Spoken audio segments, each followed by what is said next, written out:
नमस्कार, कैसे हैं आप सब। एक बार फिर आपका हमारे ऑफिशियल यूट्यूब चैनल में स्वागत है। आज मैं आपके लिए एक नया चैप्टर लेकर उपस्थित हुई हूँ। हमारा आज का टॉपिक है कारक। आज के पाठ में हम पढ़ेंगे कि कारक किसे कहते हैं, कारक के कितने भेद होते हैं, कारक की विभक्तियाँ कौन सी होती हैं और वाक्य में हमें पहचानना कि कौन सा कारक होता है, क्योंकि हर प्रतियोगी परीक्षा में कारक से प्रश्न पूछे जाते हैं कि वाक्य दिए जाते हैं परीक्षा में और पूछा जाता है कि निम्नलिखित वाक्यों में कौन सा कारक है। तो आज हम कारक को विस्तार पूर्वक पढ़ेंगे और उसके बारे में सभी बातों के बारे में डिटेल से पढ़ेंगे। तो सबसे पहले हम जान लेते हैं कारक कहते किसे हैं। संज्ञा या सर्वनाम का क्रिया के साथ संबंध जोड़ने वाले शब्द कारक कहलाते हैं। क्या कहलाते हैं बेटा? संज्ञा या सर्वनाम का क्रिया के साथ संबंध जोड़ने वाले शब्द कारक कहलाते हैं। कारक के भेद, कारक के 8 भेद होते हैं। एक एक देखते हैं हम। कर्ता कारक, कर्म कारक, करण कारक, संप्रदान कारक, अपादान कारक, संबंध कारक, अधिकरण कारक, संबोधन कारक। ये 8 कारक होते हैं। अब बात आती है विभक्तियों की या परसर्ग की, जिनसे हम कारक याद करते हैं। अभी तक आपने छोटी क्लासेस में याद किया होगा कर्ता ने कर्म को करण से संप्रदान के लिए। तो ये सभी बेटा क्या होती हैं? विभक्तियां होती हैं, जिन्हें परसर्ग भी कहते हैं और इन्हीं को हम कारक चिन्ह भी कहते हैं। तो इनको एक बार हम परिभाषा के माध्यम से समझ लेते हैं। संज्ञा और सर्वनाम का संबंध क्रिया या दूसरे शब्दों से बताने के लिए उनके साथ जिन चिन्हों का प्रयोग किया जाता है उन्हें परसर्ग या विभक्ति कहते हैं। और इन्हीं को क्या कहते हैं बेटा? कारक चिन्ह भी कहते हैं, जिनको हम कारक के साथ याद करते हैं ताकि हमें कारक को पहचानने में आसानी हो। वाक्य में कौन कौन से शब्द संज्ञा या सर्वनाम के साथ जब परसर्ग जुड़ जाते हैं तो उन्हें पद कहा जाता है, शब्द नहीं। ये बात हम पहले क्लियर कर चुके हैं। शब्द और पद में हमने जब शब्द का चैप्टर पढ़ा तो शब्द और पद में अंतर मैंने आपको समझाया था। एक बार फिर उदाहरण से हम समझ लेते हैं। पुलिस ने चोर को पकड़ा। ये एक वाक्य है बेटा। इसमें हम समझेंगे कि इस वाक्य में 3 पद हैं। अब इस वाक्य में 3 पद कौन कौन से हैं? पुलिस ने, चोर को और तीसरा है पकड़ा। तो यहाँ इनको हम पद कहेंगे बेटा, शब्द न कहकर। जब कोई भी शब्द स्वतंत्र होता है वाक्य में प्रयुक्त होने से पहले वो शब्द कहलाता है, वाक्य में प्रयुक्त होने के बाद वो पद कहलाता है। अब हम एक बार कारक और विभक्ति चिन्ह और से एक बार इसको समझ लेते हैं। कर्ता कारक, इसका विभक्ति चिन्ह होता है ने। इसमें क्या होता है? ये क्रिया को करने वाला होता है। कारक किसे कहते हैं? क्रिया को करने वाले को कारक कहते हैं। दूसरा कारक आता है हमारा कर्म कारक। जिन पर क्रिया का फल पड़े उसे क्या कहते हैं? कर्म, और इसका चिन्ह होता है को। तीसरा हमारा कारक है करण। करण क्या होता है? क्रिया को करने का साधन होता है, जिस माध्यम से क्रिया की जाती है उसे करण कहते हैं, और इसका कारक चिन्ह होता है से, या कई कई जगह पर के द्वारा का भी प्रयोग किया जाता है। संप्रदान कारक, जिसके लिए क्रिया की जाए, जिसको कुछ दिया जाए या जिसके लिए कुछ किया जाए, वो संप्रदान के अंतर्गत आता है। इसका कारक चिन्ह होता है को और के लिए। 5वां कारक है अपादान कारक, जिसमें अलगाव हो, अलग होने का भाव हो। इसका कारक चिन्ह होता है से, अलग। 6ठा कारक है संबंध, संबंध दर्शाने वाला। रा, रे, री, ना, ने, नी, काके की, ये इसके विभक्ति चिन्ह होते हैं। ये संबंध दर्शाने का, इनसे भाव प्रकट होता है। 7वां कारक है अधिकरण कारक, क्रिया का आधार, जिससे हमें पता चले क्रिया कहाँ घटित हो रही है। इसमें विभक्ति चिन्ह होते हैं में, पर, जहां पर कोई क्रिया घटित हो। 8वां हमारा कारक चिन्ह होता है संबोधन, कर्ता के लिए विशेष संबोधन के रूप में। कर्ता के लिए जो संबोधन का प्रयोग किया जाता है वो संबोधन कारक के अंतर्गत आता है, जैसे हे, अरे, ओ। अब हम एक एक कारक को समझ लेते हैं। सबसे पहले हम समझेंगे कर्ता कारक। वाक्य में क्रिया करने वाले को कर्ता कारक कहते हैं। जो क्रिया को करने वाला होता है वो कर्ता होता है। उदाहरण से हम समझते हैं, रोहन ने हॉकी खेली। यहाँ हॉकी खेलने वाला कौन है? रोहन है। रोहन के साथ विभक्ति चिन्ह लगा है ने, तो यहाँ कौन सा कारक हो गया? कर्ता कारक। दादी माँ रामायण पढ़ती हैं। कई बार कारक शून्य भी वाक्य हो सकता है जिसमें कारक का प्रयोग न हो, तो यहाँ भी रामायण पढ़ने का काम कौन करता है? दादी माँ, तो कर्ता कारक है। अब एक बात आप समझ लें, ने परसर्ग केवल भूतकाल की सकर्मक क्रिया के साथ लगता है। ने परसर्ग आप याद रखेंगे कहाँ लगता है?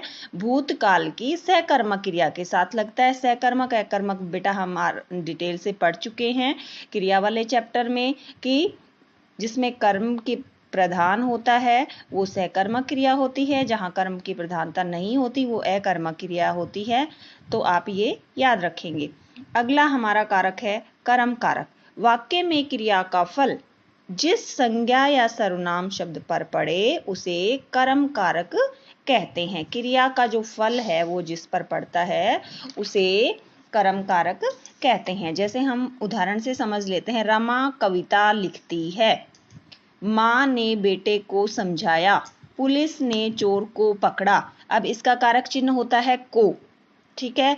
और इसकी पहचान क्या होती है बेटा? पहचानने के लिए हम कैसे पहचानेंगे? क्या या किसको से अगर हम प्रश्न करेंगे तो उसका उत्तर आएगा, और वो उत्तर ही क्या होगा बेटा? कर्म निकलेगा। रमा क्या लिखती है? हमारा उत्तर आता है कविता। रमा क्या लिखती है? रमा कविता लिखती है। जो कविता हमारा है वो कर्म है। माँ ने बेटे को समझाया, माँ ने किसको समझाया? किसको और क्या लगा के प्रश्न करेंगे तो किसको समझाया? बेटे को। पुलिस ने किसको पकड़ा? चोर को। तो ये हमारा कर्म है और इसमें हमारा कर्म कारक है।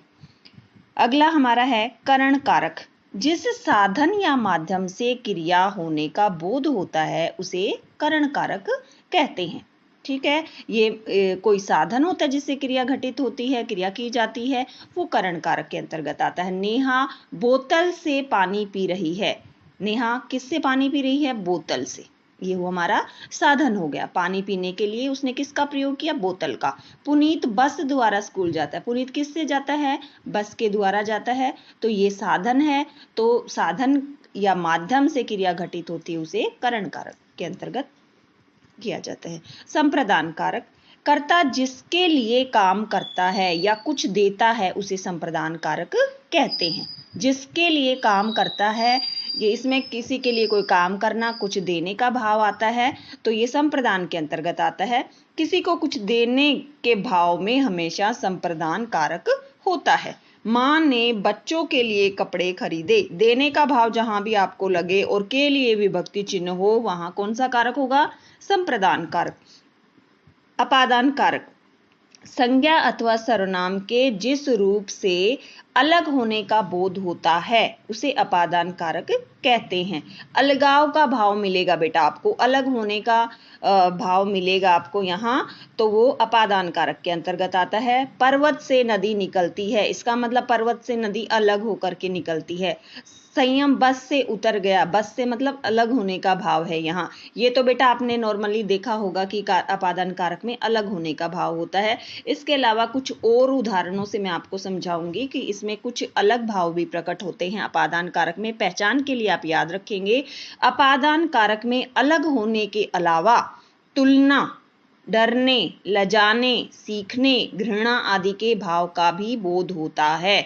ये तो अलग से तो हम हमेशा याद करते हैं बेटा, सभी पुस्तकों में दिया होता है अपादान कारक, पृथकता या अलग होने का बोध होता है, लेकिन इसके अलावा भी ये सारे भाव जिसमें प्रकट होंगे वहां से जुड़ा होगा और उसमें आपको क्या करना है? अपादान कारक करना है। इसके उदाहरण से हम समझ लेते हैं।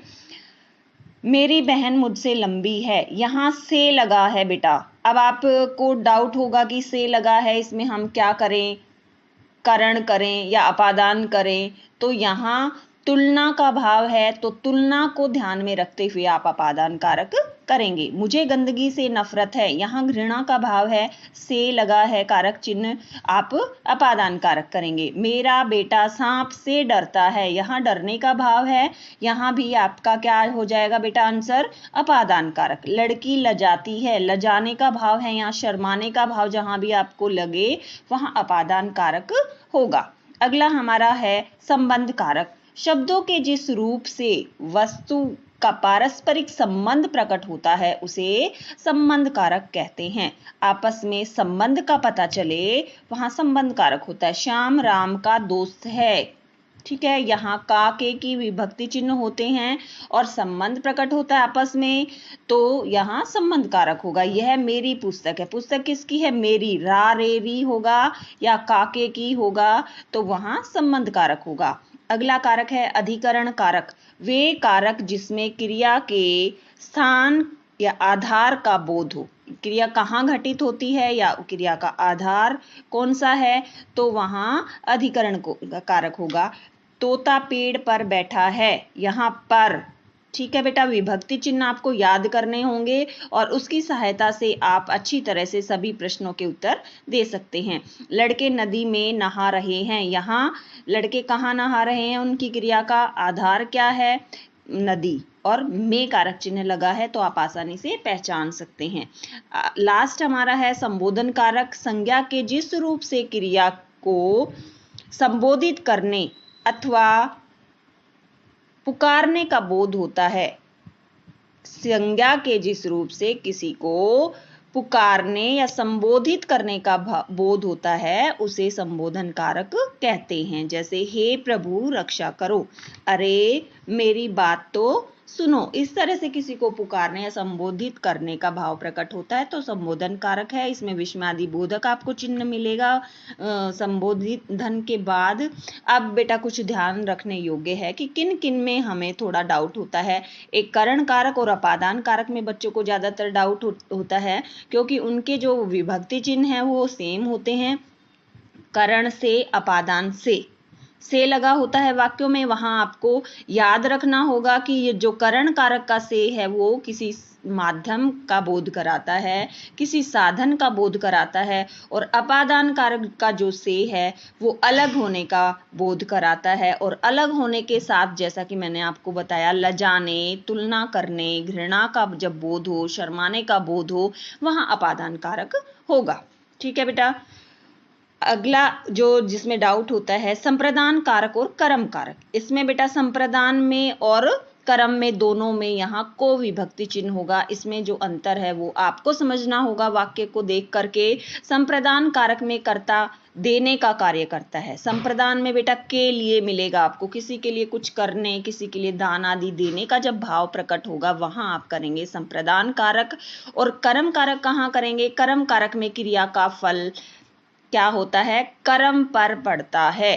तो आपको ये अंतर ध्यान में रखना है।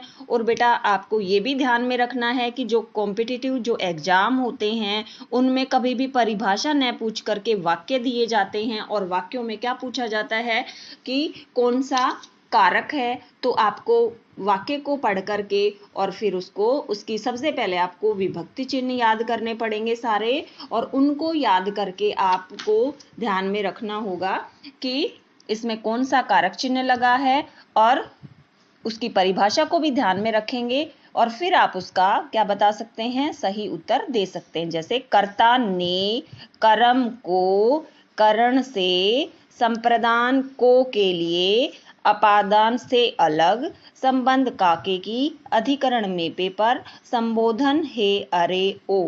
ये आपको याद करने हैं बेटा। आई होप आपको समझ आ गया होगा। धन्यवाद।